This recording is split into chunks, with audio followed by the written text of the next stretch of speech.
voyez. Bonsoir Oui. à toutes et à tous. On est content de se retrouver avec le docteur Michael Gross. Bien sûr qu'on parle de la paracha du Midrash. On est parachat Mishpatim. Et tu veux nous parler d'un Midrash qui parle des 7 voleurs. C'est assez sympa comme titre. On va Oui, voir. Ça va. on va voir de quoi il s'agit.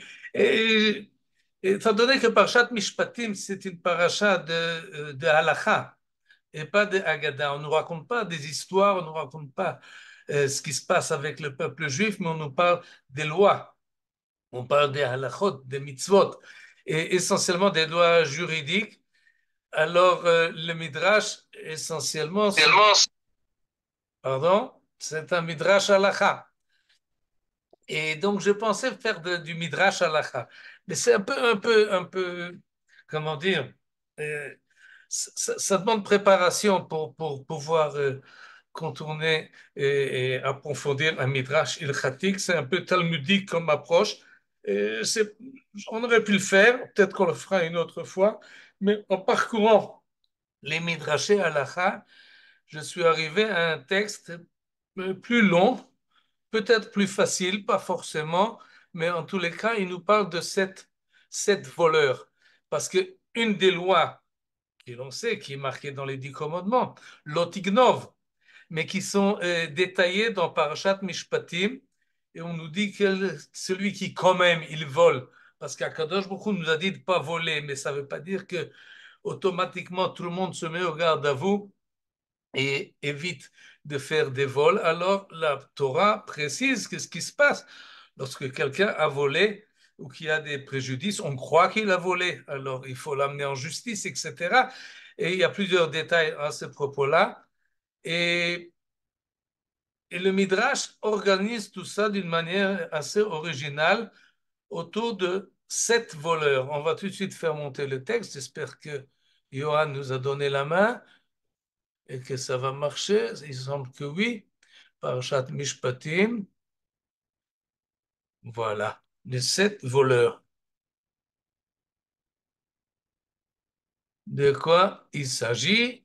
Et vous voyez la liste, un, 2, 3, 4, 5, 6. Et finalement, il y a le septième également. Et quand on partage, on feuillette tout ça, c'est un peu trop grand. Voilà, comme ça, c'est mieux.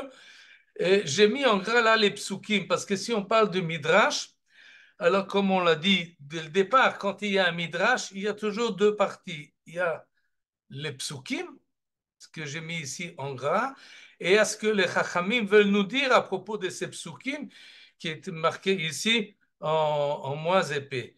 Et donc, vous voyez qu'il y a des psukim du livre de Shmuel Bet, du livre de Shemot, du livre de Dvarim, du livre de Tehillim, du livre de Mishlei. Et tout ça, on va donc participer, on va parcourir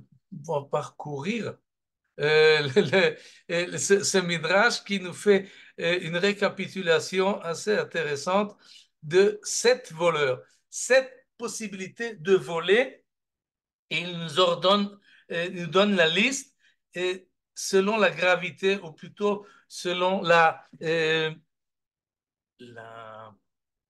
la punition ou la sanction plutôt de celui qui a volé. Après ces 7, il y aura un huitième, Afta'a.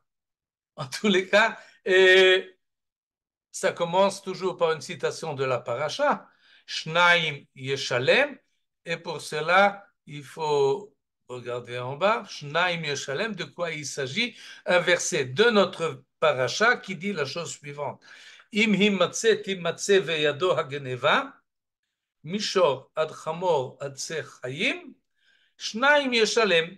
Et comme nous dit le traducteur, si on trouve entre ses mains l'objet du délit, le vol, dont on a parlé déjà dans les versets précédents que je n'ai pas amené ici, si on trouve le vol dans la main du voleur, que ce soit un bœuf, que ce soit un âne, que ce soit une brebis, peu importe de quoi il s'agit, Shenaim Yeshalem, il paiera le double. C'est-à-dire, et si on précise la chose, quelqu'un a volé quelque chose, c'est pas bien, il a transgressé l'interdiction de l'otignov, mais s'il vient, il rend de lui-même, il l'avoue tout de suite et il rend. alors il rend ce qu'il a pris et puis c'est fini. Il n'y a pas de sanction. Mais si on trouve chez lui, c'est-à-dire on allait le chercher, on a dû faire une investigation et rechercher le voleur et on l'a trouvé avec ce qu'il a volé. À ce moment-là, non seulement il rend ce qu'il a pris, mais il doit être sanctionné pour qu'il ne récidive pas. Et donc, Shnaim Yeshalem, il paiera le double.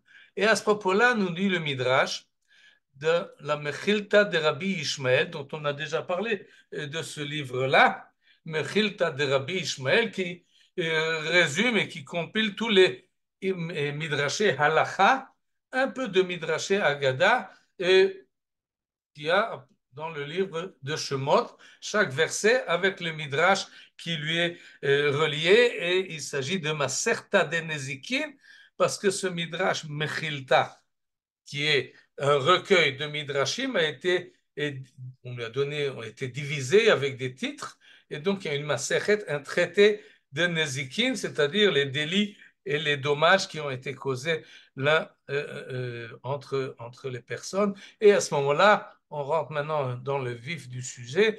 Shnaim Yeshalem, Nimtza ata omer, Shiv'a ganevim em. Il semble donc que finalement, en résumé, nous avons 7 voleurs. Et voilà un. Harishon Shebaganavim, le premier des voleurs. Gonev Da'at Abriot. Ça, c'est une jolie expression, bien que ce n'est pas un joli comportement. Gonev Da'at Abriot. C'est-à-dire de quoi il s'agit ici? Littéralement traduit, il vole la sagesse, ou plutôt la connaissance des créatures. Il les vole. Comment est-ce qu'on peut voler une connaissance de quelqu'un? Vous avez déjà volé des connaissances? Euh, non, il ne s'agit pas. De quoi il s'agit? Quand on vole une connaissance, on va voir les exemples. Regardez de quoi on parle ici. Quelqu'un qui insiste, qui invite quelqu'un, mais il sait très bien que ce quelqu'un ne viendra pas chez lui. Alors il insiste. Il dit, mais si, mais viens, on sera très plaisir de t'avoir chez nous. Mais évidemment, mais viens. Mais non, il n'a pas l'intention véritablement de l'inviter. On fixera une date. Non, ça, c'est voler. Pourquoi c'est voler? Parce que tu l'induis en erreur, tu le trompes. Tu fais semblant que tu l'aimes, en fait, tu l'aimes pas. Tu fais comme si tu étais intéressé à le voir, mais tu n'es pas du tout intéressé à le voir. Et c'est pas que tu réponds même pas politesse, mais tu le trompes. Oui. Autre exemple. Va marbelo betikrovet, ויודע בו שאינו מקבל. C'est-à-dire, il lui donne des choses qu'il sait très bien que l'autre n'aime pas. Et alors il dit, mais si, mais reprends encore. Comme si on veut lui ajouter des choses, mais en fait, c'est une hypocrisie, une tromperie. Ou autre exemple, il y a beaucoup d'exemples ici à ce propos-là. Et ça, c'est dans les cadres des relations humaines où on peut flatter les gens ou les tromper et d'être hypocrite. La suite, c'est plutôt dans le sens et, des faussetés ou des erreurs que l'on fait, pas des erreurs, des tromperies que l'on fait dans le cadre du business. Quelqu'un qui veut vendre, alors, apoter chaviotav ven mechurot lechenvani. C'est-à-dire, arrive un client et on lui ouvre comment on dit, vous avez quelqu'un et puis il déchire l'emballage. Alors, tu as l'impression qu'il fait ça pour toi et qu'il est prêt là maintenant à te donner. Il s'investit même là-dedans. Il y perd, il déchire l'emballage. En fait, c'est un truc. Oui, et là, il s'agit qu'il poté à chaviotav, il ouvre les tonneaux. Les tonneaux étaient bien fermés et on les ouvrait seulement au cas où on voulait les utiliser. Mais lui, il a déjà vendu le contenu à quelqu'un qui fait du commerce des tonneaux. Et lorsqu'arrive un client, il dit, ben, je te montre. Et lui, il ouvre des tonneaux comme s'il voulait faire un effort spécial en sa faveur. Mais en fait, c'est une tromperie, c'est faux. Et autre possibilité qui est très courante, c'est qu'on triche avec bamidot, on triche dans les mesures. On lui pèse 1 kilo, mais en fait, c'est pas 1 kilo, c'est beaucoup moins.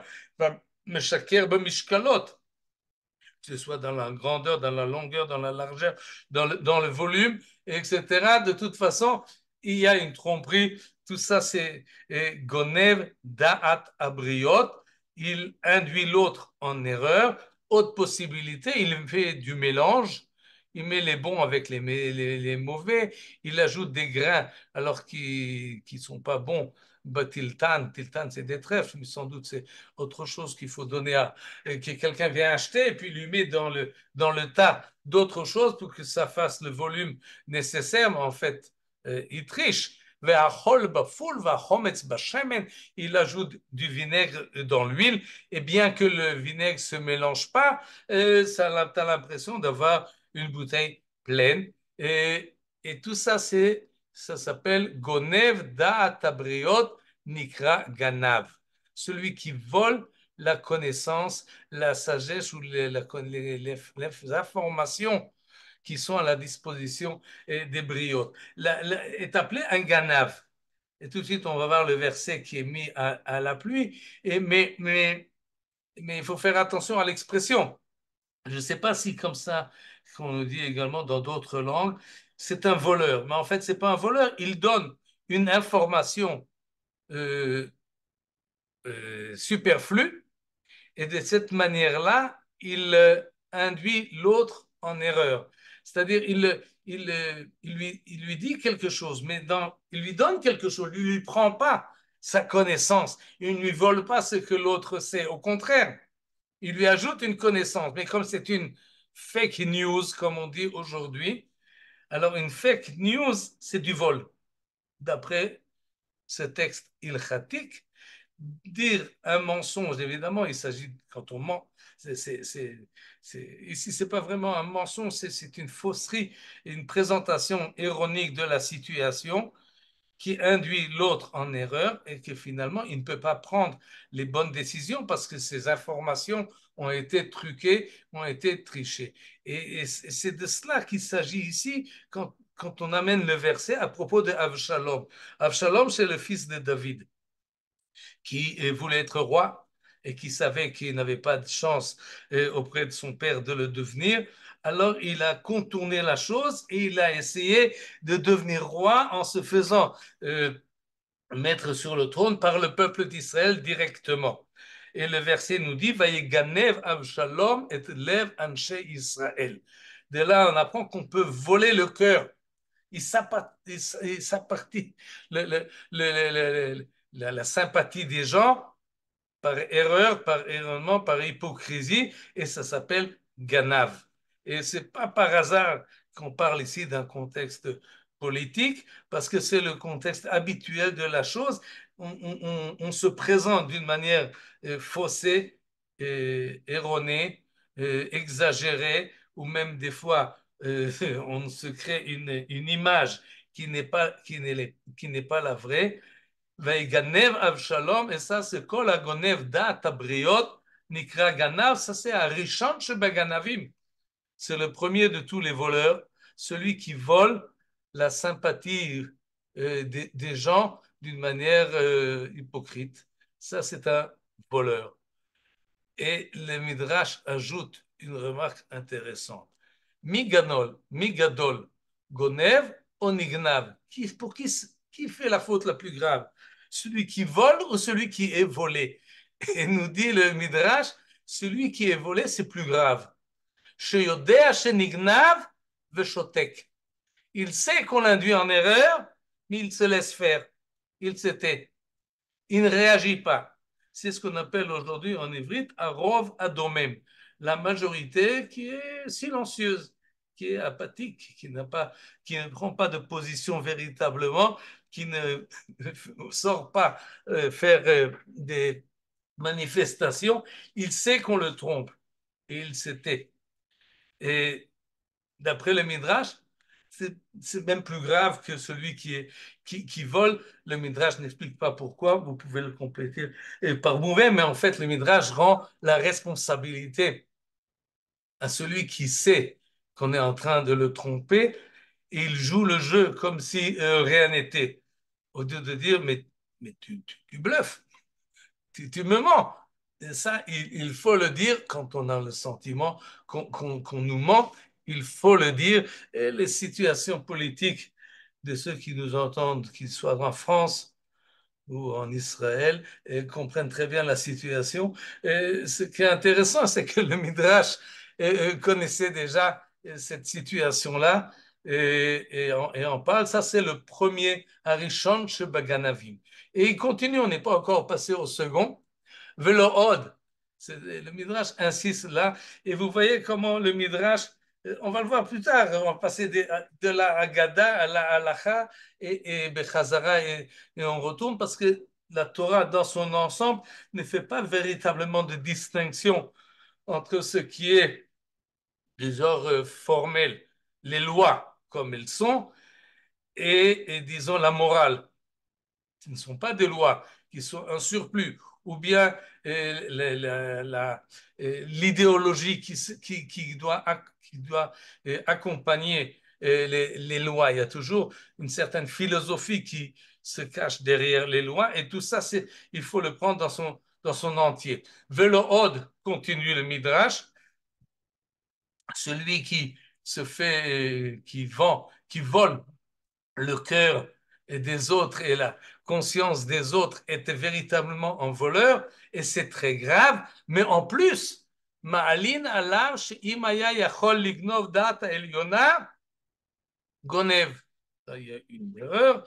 Gonva, c'est-à-dire, si quelqu'un trompe l'autre, eh bien, il peut arriver à tromper à Da'ata Eliona, la, qui la connaissance ou l'idée qu'Akadosh Baruch Hu fait de cet homme-là. Si par rapport aux autres êtres humains, il joue l'hypocrite, qui c'est qui va l'empêcher de faire la même hypocrisie par rapport à l'éternel?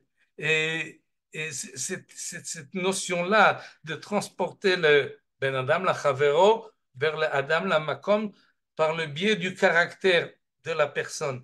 C'est-à-dire quelqu'un qui triche, eh ben, il continuera à tricher. S'il fait des fautes envers son voisin, eh ben, il fera aussi d'autres fautes du genre de la religion, comme on dit en français, mais en fait, dans ses rapports avec Akadosh Baruch Hu, il n'est plus franc, il n'est plus authentique. S'il pouvait voler da'ata eliona, c'est une expression qu'on emploie d'habitude pour Bilham, Gonev da'ata eliona. Il s'approprie la sympathie d'Akadosh Baruch Hu alors qu'il ne la mérite pas. Il fait comme s'il était tzaddik, mais il ne l'est pas. Et où est-ce qu'on a vu cette position-là dans la Torah qui était hypocrite? Vous aurez du mal à le trouver, mais si on fait du midrash, on peut le trouver. Et regardez l'exemple que nous donne ce midrash-là. Nos ancêtres, lorsqu'ils étaient au mont Sinaï, ils ont proclamé, ils ont dit, mais oui, Kol Asher Diber Hashem, Naaseh Venishma. Oui, on lui sera fidèle. Tout ce que dit Akadosh Baruch Hu, on va le faire et on va l'écouter. C'est ça qu'ils ont dit. Est-ce qu'ils le pensaient véritablement? Est-ce qu'ils se sont engagés véritablement? Est-ce qu'ils savaient ce qui va se passer moins de 50 jours plus tard? Non. Et donc, il y a une accusation du Midrash, en tous les cas, qui se pose la question lorsque les Bnei Israël ont dit Naaseh Venishma, dont on a parlé la semaine dernière. Est-ce qu'ils étaient francs? Est-ce qu'ils étaient honnêtes? Est-ce qu'ils étaient authentiques avec eux-mêmes? Ou bien ils ont dit, parce que c'est ça qu'il faut dire. Et, et s'ils trompent Akadosh Baruch Hu, est-ce qu'Akadosh Baruch Hu se laisse tromper? On peut faire semblant d'être religieux. Ça a de la valeur. Est-ce qu'on peut le tromper? Chas v'shalom, qui viachol, elle nous dit la Torah elle-même. Non, Akadosh Baruch Hu n'est pas dupe. Mi iten vaya levavam ze lahem leyira oti kol hayamim. Akadosh Baruch Hu lui-même, dans le livre de Dvarim, dit quand il voit les Bnei Israël qui ont peur de cette situation, c'est la situation qui était au mont Sinaï, ils vont voir Moshe Rabbeinu et ils lui disent Bevakasha, qu'Akadosh ne nous parle plus, soit toi l'intermédiaire, parce qu'on ne peut pas tenir devant la force de la parole divine. À ce moment-là, dit Akadosh, Alevaï que ça restera comme ça. Mi-iten, qui c'est qui pourra faire que leur cœur sera toujours dans la même crainte tout le temps. Et donc, Akadosh sait très bien qu'il se présente de cette manière-là, mais par la suite, ça va changer. Im tomar she'en hakol galui lefanav, ne pense pas que tout n'est pas galoui, clair et dévoilé devant lui. Il sait très bien, le verset dans le livre de Télim le dit explicitement, ויפתוהו בפיהם ובלשונם יחזבו לו, וליבם לא נכון עמו, ולא נאמנו בבריתו. Af alpichen, là, la af alpichen, il ne faut pas le mettre en. Ça, c'est ce qu'ajoute le darshan. Il ajoute simplement ces mots-là comme moyen de conjonction. Pour comprendre tout ça, on va voir la référence. Ces trois versets dans le chapitre 78 du livre de Teilim. Et le troisième, on le connaît très bien. Les deux premiers, un peu moins. Et en fait, ce chapitre-là de Télim, c'est un acte d'accusation vers, envers les Bnei Israël qui ne sont pas toujours fidèles. Et ils l'amadouèrent avec leur bouche. Là, je lis la traduction en français de ces versets-là. Ils l'amadouaient, ça dit d'Akadosh Baruch Hu, en parole. Ils lui offraient des hommages menteurs. Odou Lachem Kitov, Kilolam Chasdo, et beaucoup de tfilot que l'on peut faire, mais leur cœur n'était pas de bonne foi à son égard. Ils n'étaient pas sincèrement attachés à son alliance. Libam lo nachonimo, velo ne'emnu bivrito. Et donc, extérieurement, dans la parole, ils essayaient d'amadouer la Kadosh Baruch Hu et de l'attirer à eux, mais en fait, dans leur profondeur, ce n'était pas cela. Et cependant, ואף על פי כן, והוא רחום יכפר עוון ולא ישחית, והרבה להשיב אפו ולא יאיר כל חמתו. Et le vav, que nous disons dans le verset, il faut le traduire comme mais lui, plein de miséricorde, pardonne les fautes pour ne pas consommer les ruines. Bien que nous ne sommes pas toujours honnêtes et nous ne sommes pas toujours sincères, finalement, cependant, Akadosh Baruch n'est pas dupe, il sait exactement qui nous sommes et nos faiblesses et il nous connaît de l'intérieur et malgré tout, Mechaper Avon, il pardonne les fautes et Lo Yashrit et il ne va pas entièrement euh, détruire tout ce qui existe. Bien souvent, il laisse sa causère s'apaiser. Il fait Virba, c'est comme s'il y a un effort courant, habituel de qu'on ne fait pas monter sa colère telle que nous le mériterons, velo ya'ir kol chamato, et n'a garde de déchaîner tout son courroux. Donc, non, ce que veut dire ici en fait le Midrash, c'est que il arrive parfois qu'un homme n'est pas sincère envers Akadosh Baruch Hu, et cependant Akadosh Baruch Hu accepte la teshuva et ne fait pas,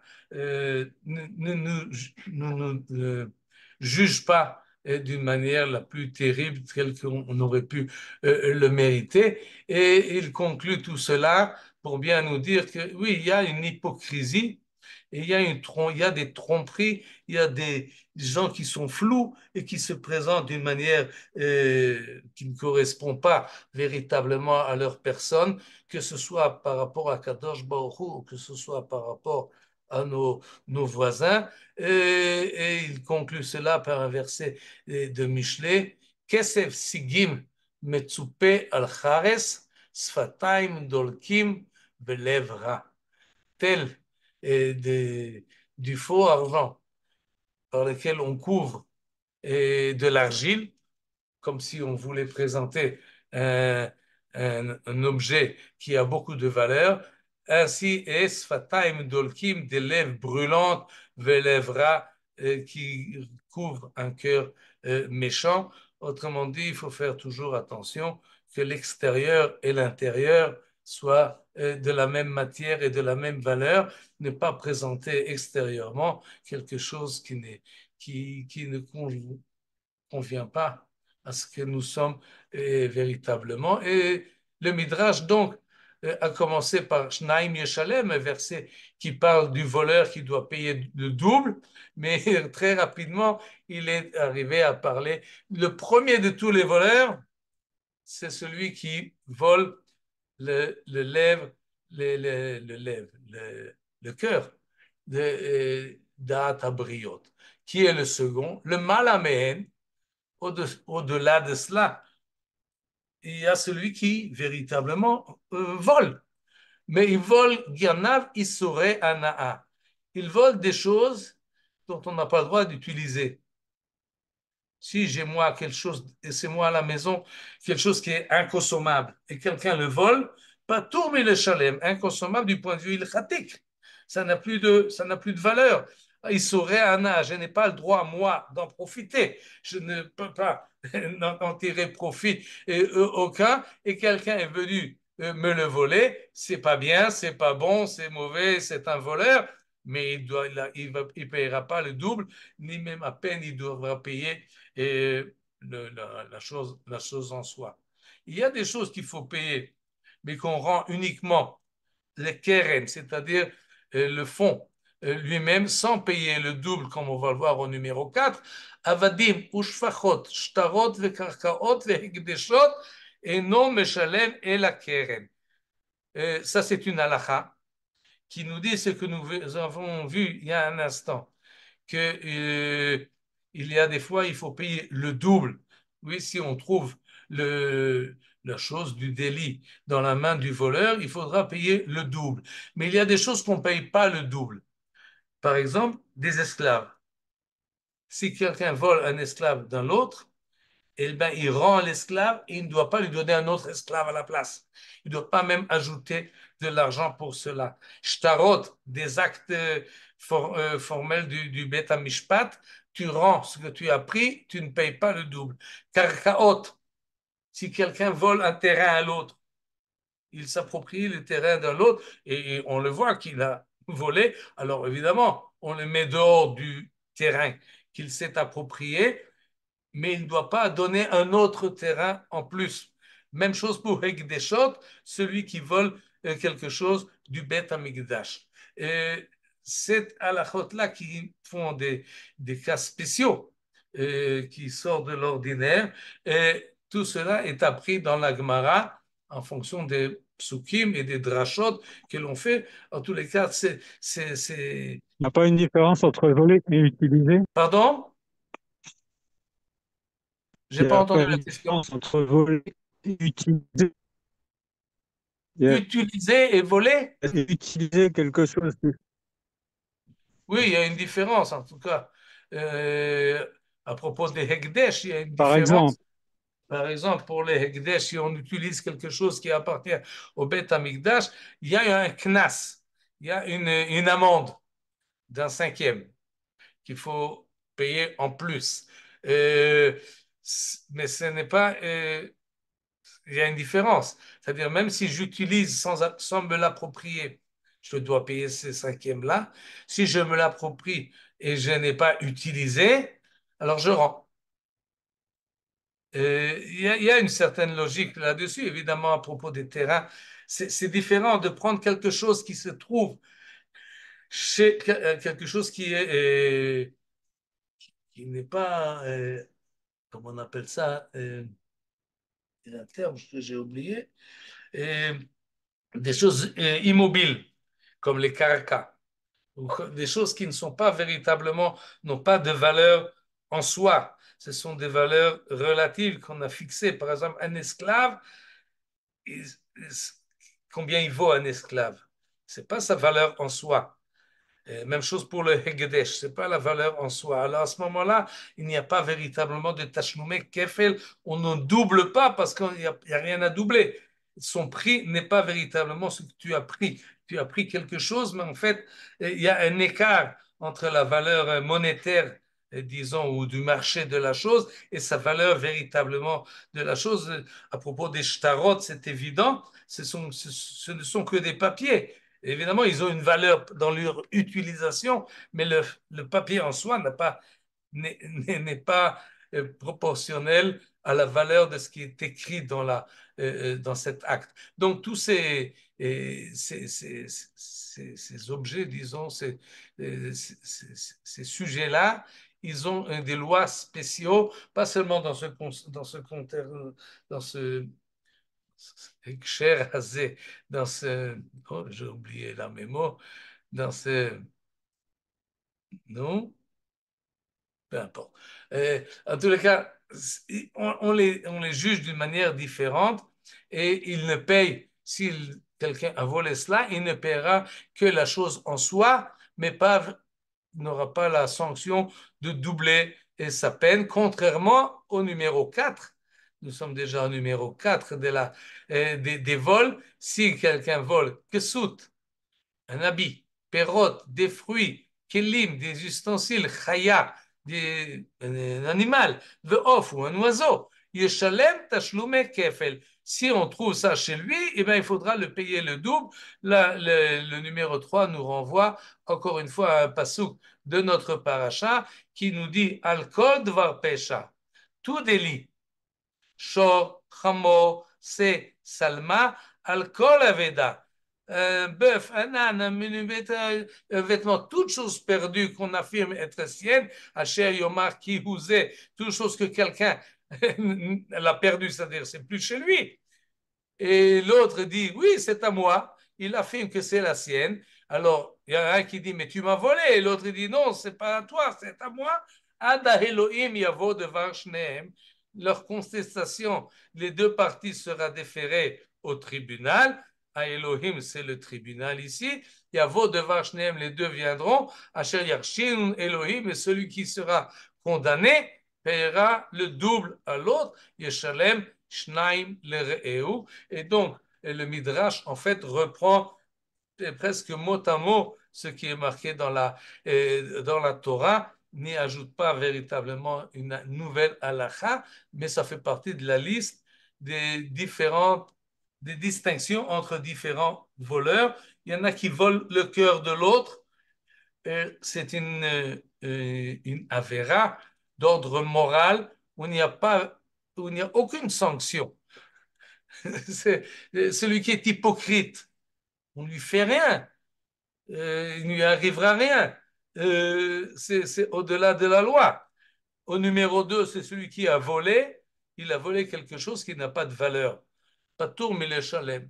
Ensuite, il a volé quelque chose qui a de la valeur, ben, il est obligé de le rendre. Meshalem et la Keren, il rend la chose en soi. Et là, on arrivait à quelque chose qui est encore plus sanctionné par les juges, c'est qu'il doit payer le double.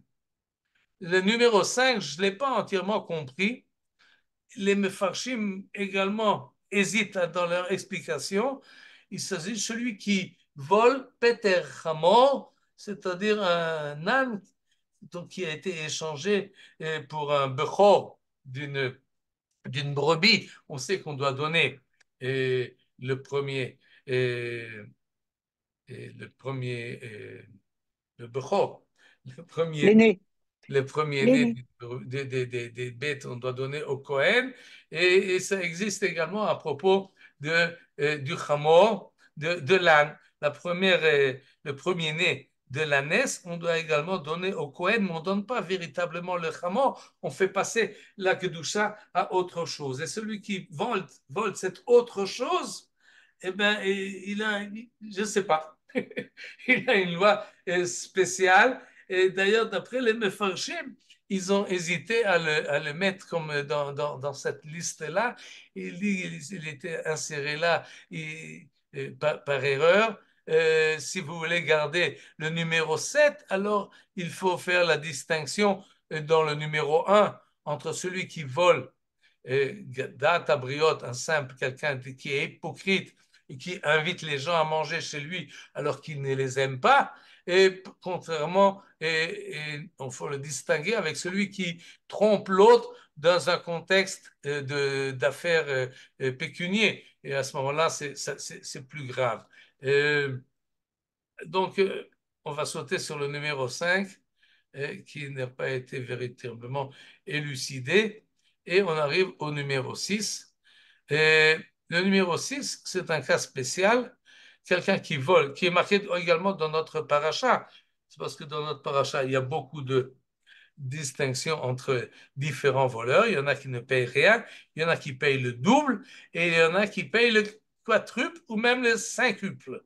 Et comment c'est possible? Qui ignore ish, là le verset, qui ignore ish shorosé, quelqu'un qui a volé un bœuf ou une brebis, un agneau, utvacho ou mecharo, il ne peut plus le rendre parce qu'il l'a vendu ou bien il l'a égorgé pour le manger et maintenant on l'attrape. Eh bien, c'est pas un, c'est pas deux ni trois, c'est quatre ou cinq qu'il va rendre.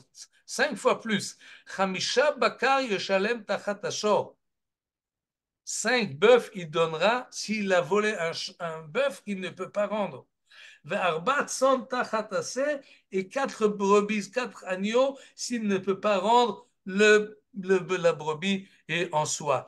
Pourquoi cette khumra-là? Pourquoi à ce moment-là, c'est beaucoup plus grave que de voler un habit ou que de voler des fruits ou que de voler des ustensiles, comme on nous a vu au numéro 4. Là, j'ai ramené ce que nous dit Rashi. Est-ce qu'il en a besoin de l'animal, non? Regarde ce que dit Rashi, ça c'est numéro 4. Voilà, Amar Rabbi Yochanan, Ben Zakkai. Il y a 2 idées là-dessus, celle de Rabbi Yochanan et celle de Rabbi Meir. Vous pouvez choisir entre les deux celle qui vous plaît le plus. Et Rabbi Yochanan Ben Zakkai nous dit, et ils expliquent la différence. Pourquoi pour un bœuf, on paye 4 fois plus, 5 fois plus, pardon, et pour un animal moindre, comme une brebis, on paye seulement 4 fois plus. Quelle est la différence? La différence, nous dit Rabbi Yochanan Ben Zakkai, c'est la manière dont on vole. Je ne sais pas si vous avez déjà volé un bœuf. Et vous devez pour cela rentrer dans une étable, aller prendre un bœuf. Comment vous allez le voler? Et vous allez lui taper sur son arrière et il va le faire sortir de de l'étable. Mais si vous voulez voler un agneau, c'est pas comme ça que vous allez faire parce qu'il va fuir, il va s'envoyer. Non, l'agneau c'est beaucoup plus simple. Vous le portez, vous le soulevez, vous le mettez sur les épaules comme on dessine d'habitude quelqu'un qui porte un agneau, il le met des 2 côtés, il attrape les 4 pieds et 2 de ce côté-là et il s'en va. Nous dit Rabbi Yochanan ben Zakkai, Hasamakom al kvodan shel briot. La Torah, Akadosh Baruch Hu, a pris compte de l'honneur des créatures. Qu'est-ce que ça a à voir? Voilà la chose. Shor shorolech beraglav. Un bœuf qui va avec ses pieds, évidemment, personne ne va porter un bœuf sur ses épaules. Velonit bazabo aganav. Et donc le voleur ne s'est pas humilié en volant ce bœuf. Il continue à marcher normalement. Alors, Meshalem Hamisha, et alors, comme il l'a porté, et il l'a pas porté sur ses épaules, Meshalem Hamisha, il paiera 5 bœufs à sa place. Mais c'est Shenos O al Ketefo, un agneau qu'il doit porter sur ses épaules, Meshalem Arba'a, il ne paiera que 4. Ohil Venid Bazabo, parce qu'il a déjà été humilié par la chose. Et ça, c'est une idée extraordinaire, à mon avis, de Rabban Yochanan ben Zakkai, qui tient compte de l'honneur du voleur. Il s'agit des voleurs d'animaux qui existent encore aujourd'hui. C'est assez courant qu'on rentre dans une bergerie et qu'on vole les troupeaux de ceux qui les élèvent. Mais quand on vole un agneau, il faut le mettre sur les épaules et c'est assez humiliant. Et donc, il ne paiera que 4 fois. Alors que pour un bœuf, il n'a pas été humilié, il paiera 5 fois.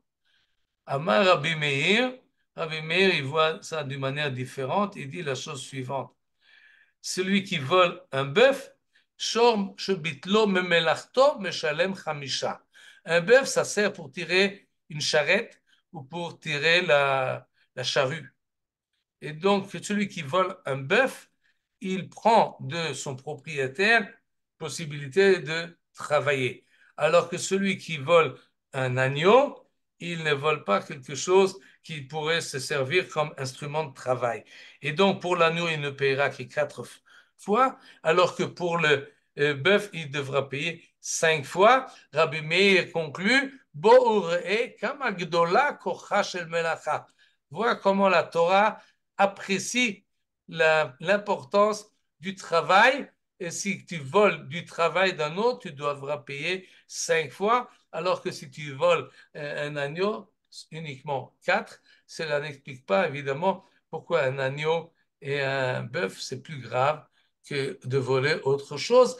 Sans doute, c'est une idée qui a été prononcée, parce que le rapport qu'il y a entre le possesseur et la chose possédée lorsqu'il s'agit d'un animal est beaucoup plus forte.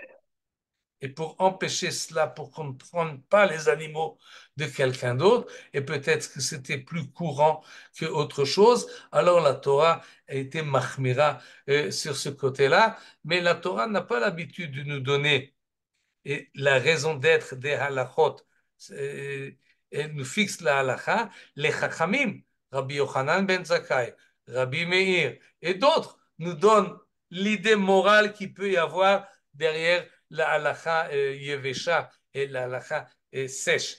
Et cette distinction-là, elle est souvent importante pour ne pas mélanger des idées et des idéologies avec la loi qui doit être plus objectif et correspondent à la réalité sociale du phénomène et d'y régir tel quel, bien qu'on sait très bien que derrière toutes ces halachot que nous apprenons ici, il y a toujours une morale, une leçon à apprendre et le passage de la halacha à la morale nous permet d'élargir la chose au-delà du voleur et au-delà de la personne qui a été volée et au-delà de la sanction que le code pénal donne à celui qui a volé, nous autres êtres humains pouvons en tirer de cette halakha-là une leçon, que ce soit la valeur du travail ou que ce soit l'honneur que nous devons à chaque créature, même si c'est un voleur et même si c'est un criminel, on doit le respecter. C'est ce que Rabban Yochanan ben Zakkai a tiré donc de ces halachot-là. Et nous en étions au numéro 6, nous arrivons maintenant au numéro 7. 7, le mal à même plus grave que tout ce que nous avons vu jusqu'à présent, évidemment, Gonev Nefesh Bnei Adam, celui qui kidnappe des personnes, celui qui vole la liberté des gens. Gonev Nefesh Bnei Adam, à ce moment-là, Mitrayev Benafsho. La sanction n'est pas tu payes, mais celui Gonev Adam ou Mecharo, Mot Yumat. Je n'ai pas ramené ici le verset, mais c'est un verset explicite dans la Torah. Gonef ish ou mecharo mot yumat. Celui qui vole quelqu'un, eh bien, il est automatiquement passible de la peine capitale. On ne peut pas imaginer quelque chose de plus grave que de voler une personne humaine.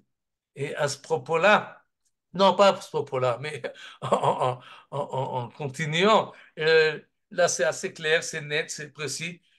Pas besoin même d'illustrer la chose parce qu'on la connaît dans l'actualité. Et on peut passer à la conclusion de ce midrash qui nous ramène tout de suite le dire de Rabban Shimon Bar Yochai. Voilà ce qu'il nous dit. Il nous ramène un verset qui nous dit la chose suivante. On a vu la gravité du vol et les différentes sanctions qu'il peut y avoir, mais il y a encore un verset dans le livre de Michelet qui dit la chose suivante.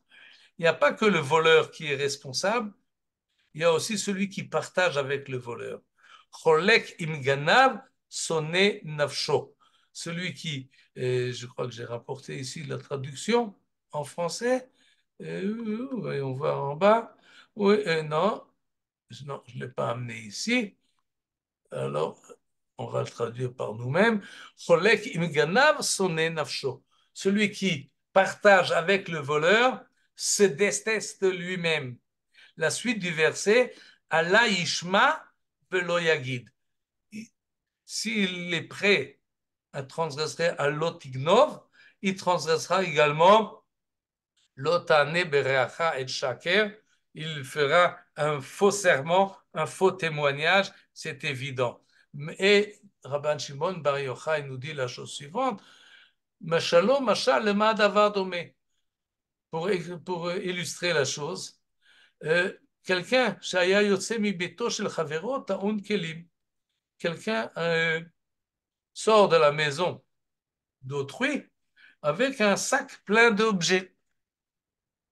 Il le rencontre quelqu'un d'autre, Metsao Chavero, et lui dit, Mata Ose, qu'est-ce que tu fais? Tu es en train de lui déménager la maison?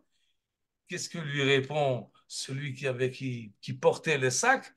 Tu sais quoi? Tol chalkecha. Tu sais quoi? Prends une partie. Val tagid la Adam. Et tais-toi. Tu prends une partie, tu te tais. Ok, on est d'accord. Après, qu'est-ce qui se passe? La chazman, la gneva. Peu de temps après arrive la personne donc, qui a été volée. Et lui dit, il le rencontre, son voisin, il lui dit, hé, t'as vu quelque chose? Je te jure-moi que tu n'as vu personne. Tu n'as pas vu l'autre là avec, qui portait son sac, qui sortait de ma maison.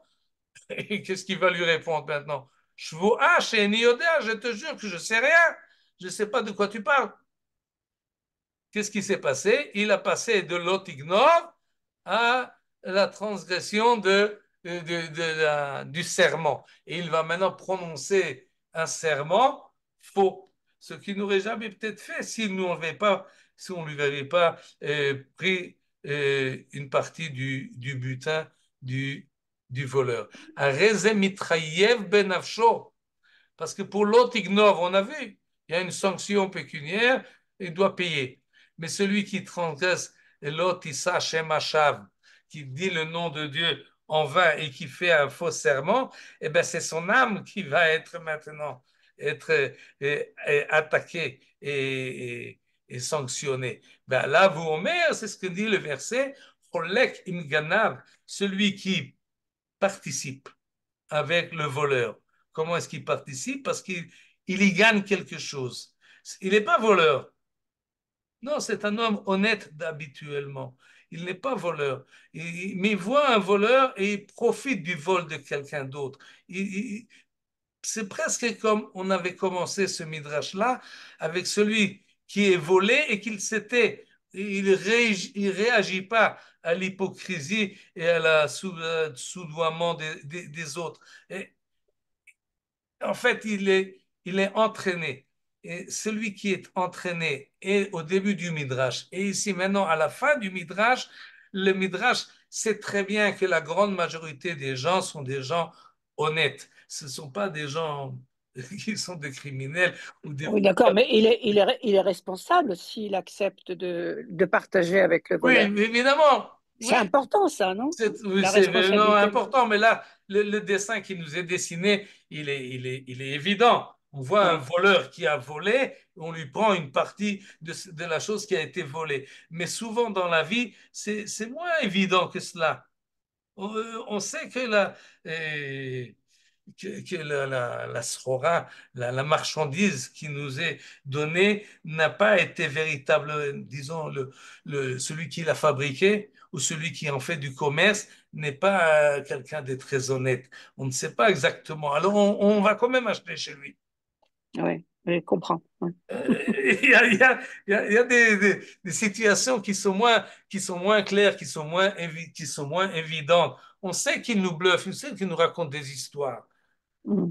Mais bon, allez, laisse tomber. Pourquoi laisse tomber? Parce que je ne veux pas maintenant me mêler à ces choses-là, ou parce que j'ai un intérêt, parce que j'y gagne.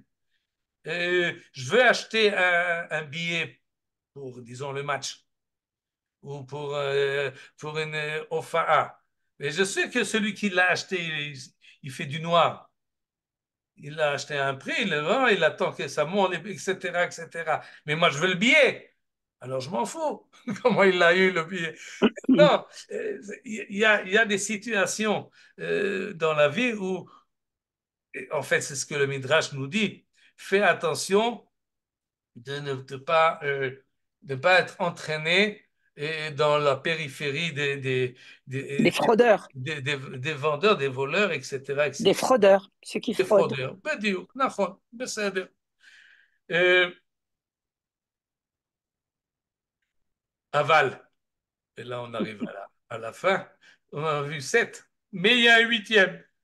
Ah, Je vous ai dit, il y a Hafta'a, il y a surprise, il y a un huitième. Qu'est-ce que est le huitième? המתגנב מאחר חברו והלך לשנות בדברי תורה. ah. Oh, oh.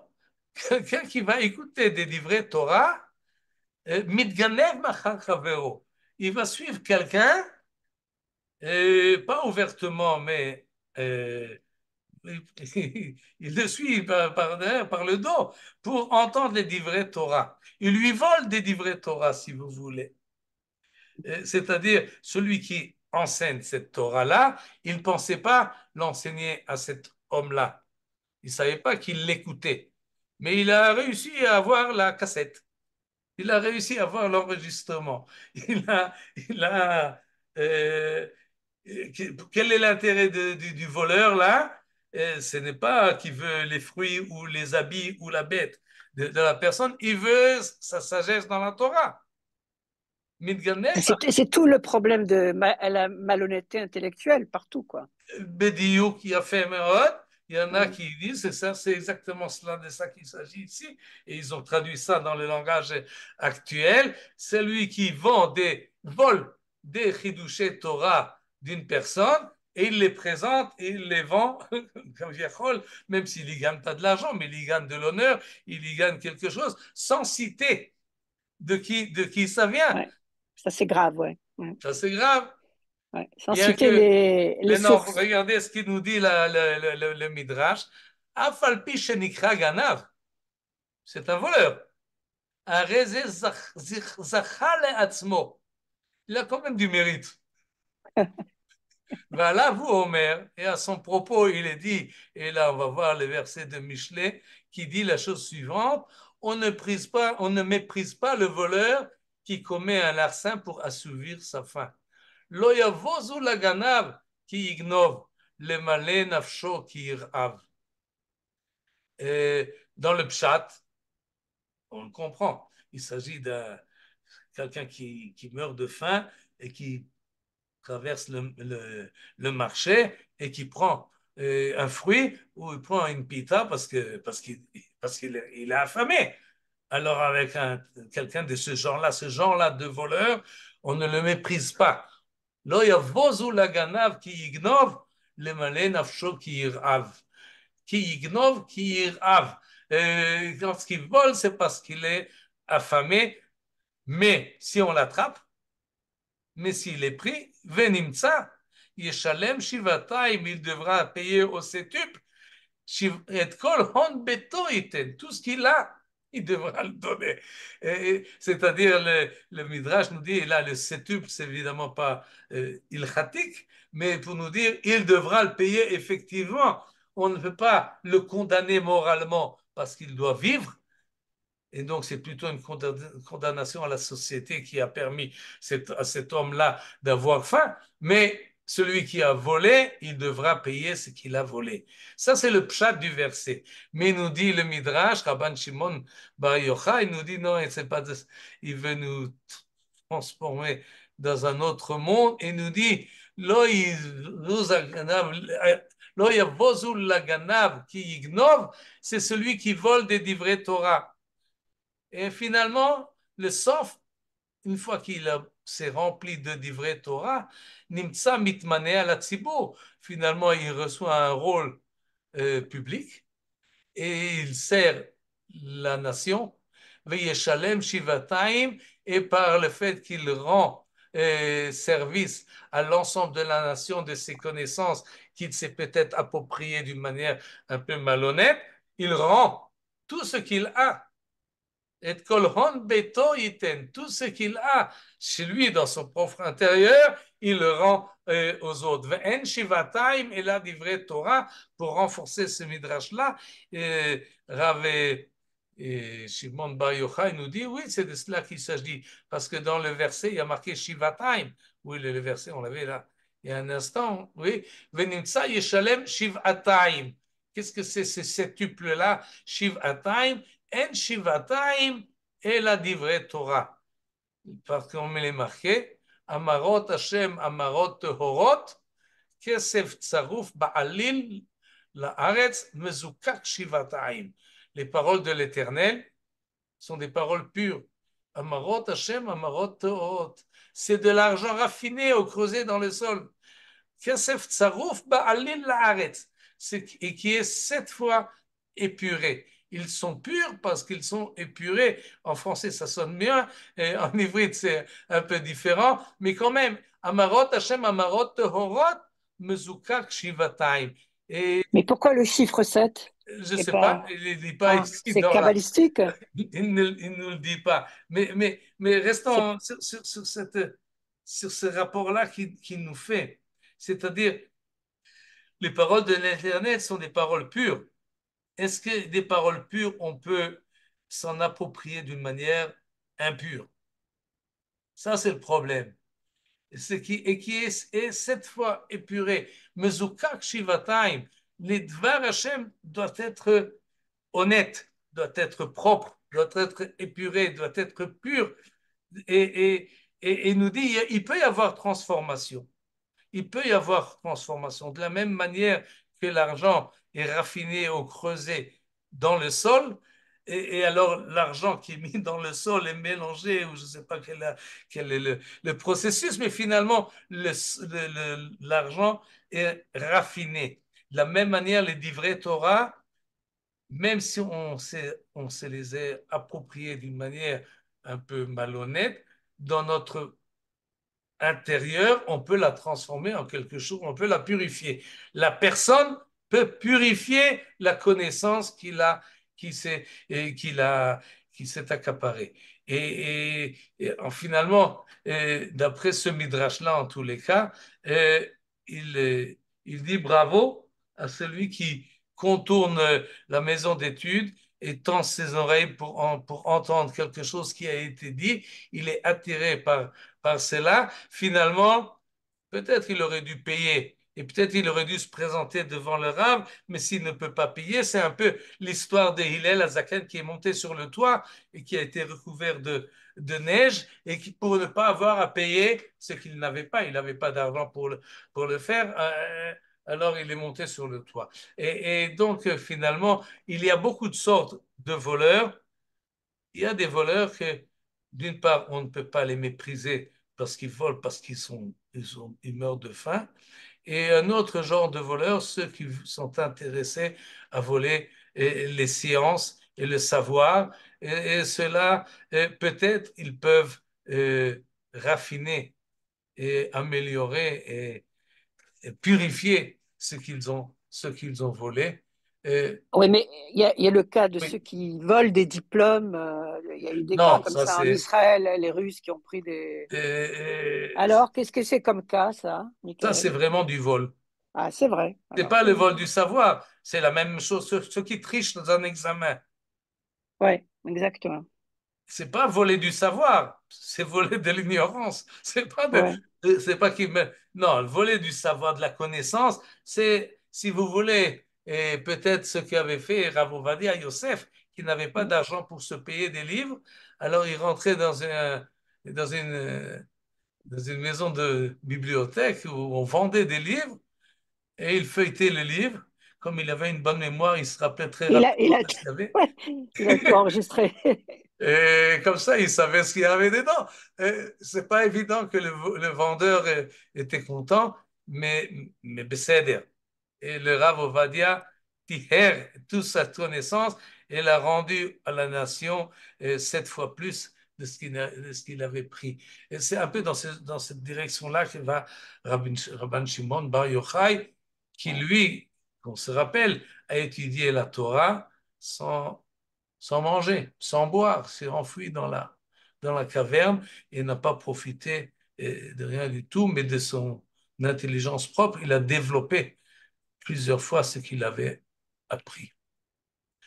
זה תודה מה רבה. שמצאנו במחילתא דרבי ישמעאל, C'est un מדרש bon, הלכה על ספר שמות.